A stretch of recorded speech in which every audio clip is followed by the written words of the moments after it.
Pero ito guys, nakikita natin na magiging sulit yung mga sakripisyo nyo. This is more on sacrifices mga kapiksi.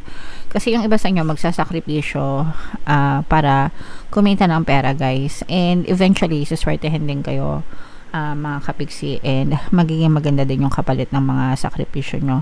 So, yung mga paghihirap na dinadanas nyo ngayon, hindi siya pang matagalan mga kapiksi. Magkakaroon din yan ng and magbabago din guys yung takbo ng swerte nyo pagdating sa kaperahan.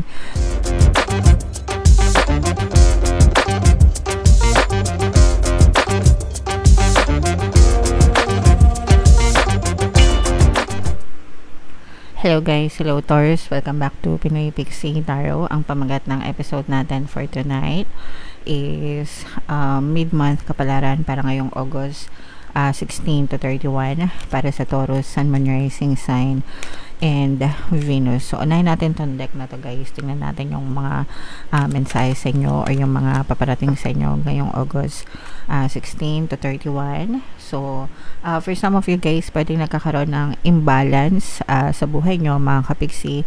Kapag nagkakaroon ng imbalance guys, ibig sabihin mas lamang yung nega guys, no, kaysa dun sa positive. So okay lang yan guys, minsan talaga nangyayari yan, especially if natitrigger tayo sa mga negative circumstances, pero you just have to remind yourself na magiging ma-okay din ang lahat mga kapiksi.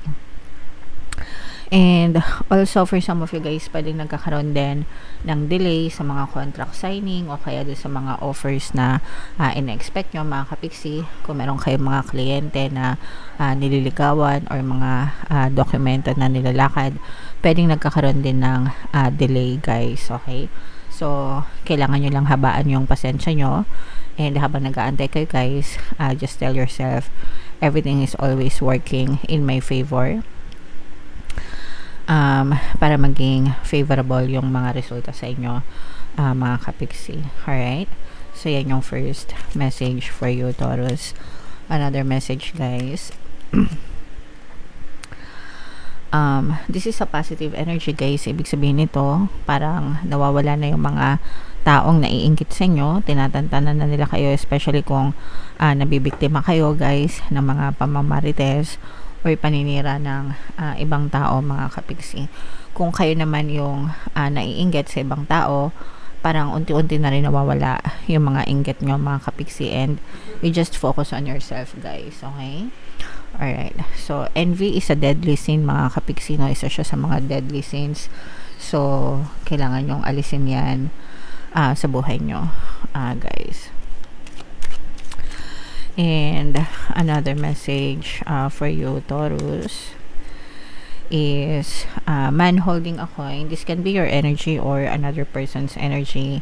Kung energy nyo to mga kapiksi, ibig sabihin pwedeng nagkakaroon kayo ng konting problema sa pera or konting problema sa pag-handle ng pera. So pwedeng nagkakapera kayo guys, tapos parang ang bilis-bilis lang nang mawala. Pwedeng napupunta sa mga expenses, sa mga bayaran ganyan. Yeah, o kaya naman for some of you, pwedeng let's say for example, nanghihiram kayo ng pera, nangungutang kayo, tapos ayaw kayong pagbigyan or ayaw kayong pautangin. So okay lang yun guys, ganun talaga, nangyayari talaga yon. So hayaan na lang natin. Magsikap na lang tayo sa buhay natin mga kapiksi, para hindi na natin kailangan mangutang or manghiram ng pera sa ibang tao. Napakaraming pamamaraan guys para kumita ng pera kung i-explore nyo lang yung mga opportunities mga kapiksi. So yeah. Comment down below guys if feeling nyo nakaresonate kayo dyan. Shuffle natin to mga kapiksi. Habang sinashuffle ko to, panoorin nyo muna yung video natin regarding sa ating paano mag-manifest ng abundance video course. Kapiksi, sawa ka na ba sa mga struggles at hirap sa buhay mo? Masipag ka ba at masikap sa buhay ngunit hindi ka pa rin umaasenso? Ilang beses ka na bang nag-attempt mag-negosyo at mag-invest pero palagi ka pa rin nalulugi? Sa pagkakataon na ito ay maaaring may subconscious beliefs ka na nagiging balakid sa iyong pag-unlad at pagyaman. Introducing, paano mag-manifest ng abundance video course. Dito ay matututunan mong ma-overcome ang mga balakid mo para tuluyan ka ng umunlad, umasenso, sumagana, maging matagumpay, successful at maswerte sa iyong kabuhayan, pera, trabaho, negosyo, salapi at kaperahan ng bonggang-bongga. Dali, mag-send na ng email sa pinoypixietaro@gmail.com at simulan na ang iyong pagyaman ngayon. Alright, so sa lahat ng gusto mag-avail ng course guys, naka-flash sa screen nyo. Una, meron tayong paano mag-manifest ng abundance video course. Meron din tayong paano mawala ang third party at magkaroon ng harmonious na relationship. And meron din tayong paano pabalikin si ex device breakup. Sa mga interesado guys, mag-send lang kayo ng email sa pinoypixietaro@gmail.com. So, Taurus guys, kayo ay represent ng King of Pens sa ating spread. Latag natin yung spread nyo, mga kapiksi. And habang nilalatag natin to guys, sa mga naghahanap ng mga pampaswerte na lucky charms or lucky bracelet, may mga items na may kita kayo sa description box tsaka sa comment section, mga kapiksi. So, ito yung mga sample na items. Ito yung Aventurine, ito yung Citrine, mga kapiksi. Napakagandang combo ng pampaswerte. Check out na kayo guys. So, ito guys, medyo nakikita natin, medyo nega, no? Taurus, kayo ay meron din another presence dito ng Taurus, Earth signs, Capricorn, Taurus, Virgo. So, pwede may ganyang element din guys sa inyong natal chart. So, unahin natin yung nega guys. Lumabas itong pagkakaroon ng imbalance sa buhay nyo kasi masyadong maraming negative sa inyo right now. And for some of you talaga, this is very true, mga kapiksi. Una, for some of you, medyo na-stress kayo guys, medyo nakaka-experience kayo ng konting stress, konting anxiety, mga kapiksi. Merong nagpapasakit ng ulo nyo, especially kung meron kayo mga anak, no? For some of you, although hindi naman lahat, pero yung iba sa inyo guys, para medyo nagkakaroon kayo ng mga problema sa mga anak nyo. Matigas ang ulo, mahirap pagsabihan. Yung iba parang nag-i-stokwa, nagre-rebelde, mga kapiksi. So, parang hirap-hirap pasunurin guys. So, yung iba sa inyo, pwedeng yung mga anak nyo yung nagbibigay ng sakit ng ulo sa inyo, mga kapiksi.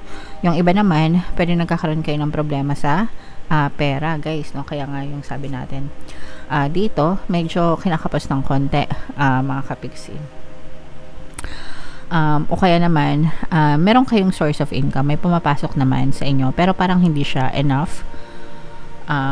Yung tipong kailangan nyo pang mangutang, tapos pag sumahod kayo, let's say for example, may trabaho kayo, sasahod kayo, magbabayad kayo ng utang, di ba?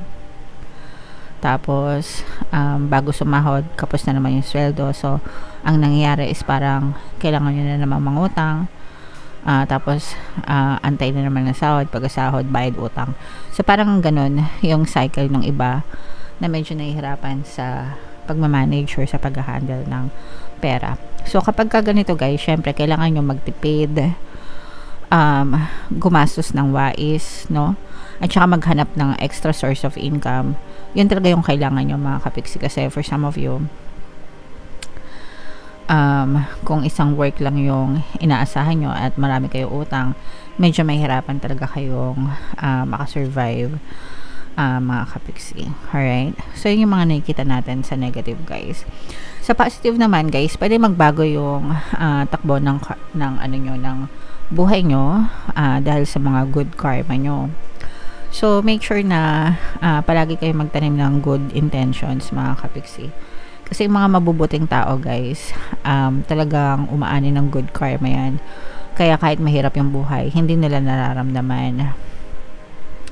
Ngayon, kung medyo nararamdaman nyo yung bigat ng buhay, baka kulang kayo sa good karma, mga kapiksi. So this is a reminder for you guys na magtanim ng good intentions para asahan nyo na yung good karma nyo ang makakatulong para umangat-angat yung inyong pamumuhay, mga kapiksi. Okay? So, ito guys, i-mind nyo na yan sa comment section. Good karma. So, what else, mga kapiksi? Medyo may pagkanega, no? So, tiis-tiis lang ng konti, mga kapiksi. Pero ito guys, nakikita natin na magiging sulit yung mga sakripisyo nyo. This is more on sacrifices, mga kapiksi. Kasi yung iba sa inyo magsasakripisyo para kumita ng pera, guys. And eventually, suswertehin din kayo mga kapiksi, and magiging maganda din yung kapalit ng mga sakripisyo nyo. So, yung mga paghihirap na dinadanas nyo ngayon, hindi siya pang matagalan mga kapiksi. Magkakaroon din yan ng and magbabago din guys yung takbo ng swerte nyo pagdating sa kaperahan, kasi for some of you, literal na yung iba, meron talaga tutulong sa inyo, mga kapiksi. Parang merong tutulong sa inyo, merong magsasalba sa inyo, para malampasan nyo itong mga money problems nyo, especially sa negosyo guys, kasi parang merong magtuturo sa iyo or mag-a-advise sa iyo na magnegosyo, subukan mo itong negosyo na to, or kung ano mang source of income. Pwede rin sa sales guys, no? Hindi lang sa negosyo, pero sa sales, yung tipong mag-aahente, kung ano man yung ibebenta nyo. Pero makakatulong yan guys, para maging maganda yung takbo ng swerte nyo pagdating sa kaperahan, mga kapiksi. So, you should learn and you should study mga kapiksi. Kailangan yung pag-aralan, tiyagain mga kapiksi, kasi I'm telling you, magbabago yung takbo ng swerte nyo, and magiging sulit yung mga sakripisyo nyo mga kapiksi. So, tiis-tiis muna for now guys, no? Habang maiksi ang kumot, magtiis mamaluktot. And antayin nyo tong pagpasok ng swerte sa inyo. So, ito guys, i-mind nyo itong mga swerte na to, good luck, good fortune, mga financial gains, mga kapiksi. So, comment down below guys, if feeling nyo naka-resonate kayo dyan sa mga messages na yan. Buno tayo ng isa pang card para sa inyong additional na mensahe, Taurus. So, basahin natin guys. True healing occurs when I give myself permission to feel whatever feelings live below the triggers. So, eto guys, no? Minsan kasi nasa in denial tayo. Nasa in denial mode. Dine-deny natin yung mga nangyayari sa buhay natin.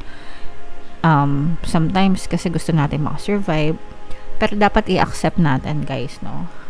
Tanggapin natin ng maluwag yung nangyayari sa buhay natin. Pero you also have to tell yourself na tapos na yun. It's okay. It's over. It's done. Okay? Tanggapin ng maluwag sa kalooban, and focus on yourself and focus on your healing mga kapiksi. Patawarin yung mga kailangan patawarin sa buhay, including yourself, and tell yourself na magiging ma-okay din ang lahat para sa inyo guys, para mawala yung mga negative emotions, yung mga triggers, and mas maging magaan yung buhay nyo, Taurus. Okay? Alright. So, comment down below guys if feeling nyo naka-resonate kayo dyan, and lahat ng mga magaganda dito, i-mind nyo na guys sa comment section. And for more tarot readings, ito yung playlist nyo guys. Ito naman yung ating success stories ng paano mag-manifest ng abundance video course. Thank you for liking, sharing, and subscribing guys. See you next time. I love you all. Have a nice day. Bye-bye.